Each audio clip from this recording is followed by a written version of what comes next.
Hi, this is Alex from phpacademy.org, and this is a PHP video tutorial for the new Boston.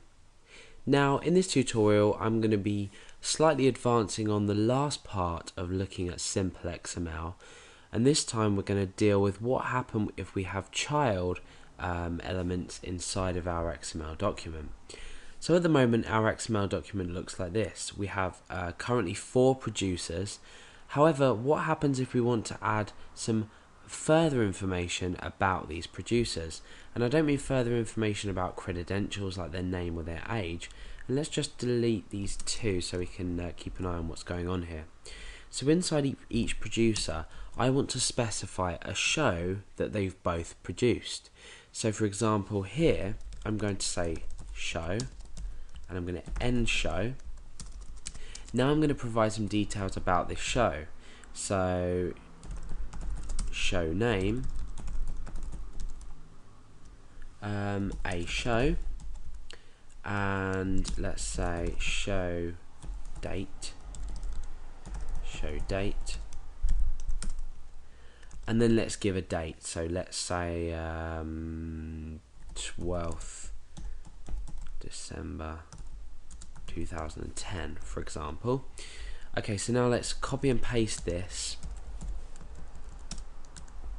and put in another show. So show name, another show, and let's change this to the 4th of July 2009.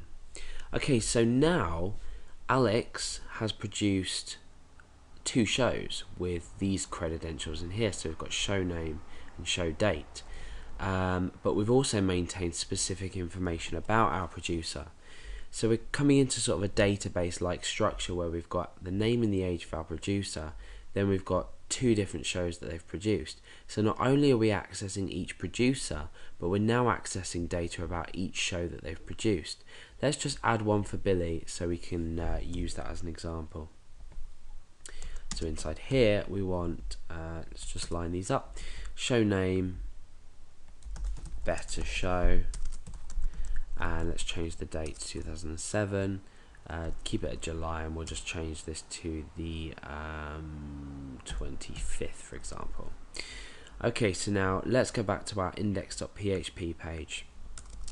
So we've already established that we've got a for each language construct which is looping through each producer as a producer. Now what we can do is we can echo out these producers' names by using this structure. So we've established that we can do that. We can put a line break. So let's go back to our page and refresh, and you can see that we've got Alex and then a line break and Billy. So we've produced the names of our producers.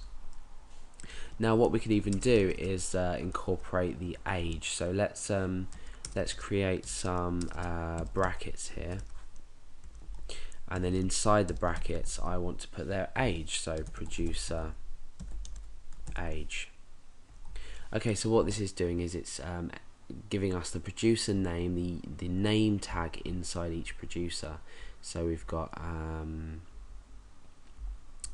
Alex and age, and then we've got we've got Alex and then 21 and Billy and 16. So that should gather the data from each one, and then we can do a line break afterwards. So let's refresh and see if that's worked. Okay, yeah, so we've now got the age in brackets. Let's put just a space in there to make sure that's neat. So now underneath, what happens if I want to list each show? Now you might think that we could just say echo producer, let's go back to our XML, our document, see what we've got. Then we could say show, and then we could say show name. Well, absolutely, let's refresh and you can see a show under Alex. However, what this has done is it's, let's put a line break so we can see what we're doing properly. However, we're only showing one show for Alex and one show for Billy. Now Billy does have one show, that's correct. However, Alex has 2 shows. We've got a show, let's go back, we've got a show and another show, and Billy has just got his one show, better show. So what do we do in this case? Well, all we need to do is we need to create another for each statement inside here, but this time what we do is we say for each producer, and then we say for each producer show, no, what's it called? Yep, for each producer show as show. Now what we can do is we've taken each producer's show and we're now able to access elements inside this, or our tags inside of this.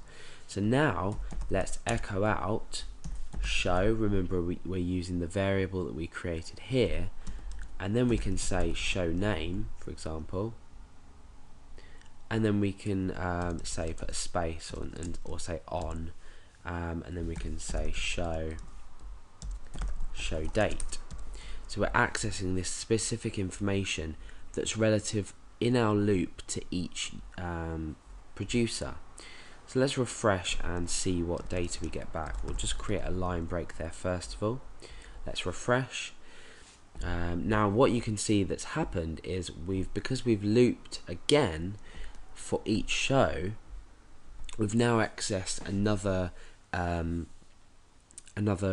tier, or another how can I explain, another dimension of our XML structure. So now what we've done is we've been able to return specific data on every show that this specific producer has produced, and therefore Billy only has one, because that's he's only produced one show.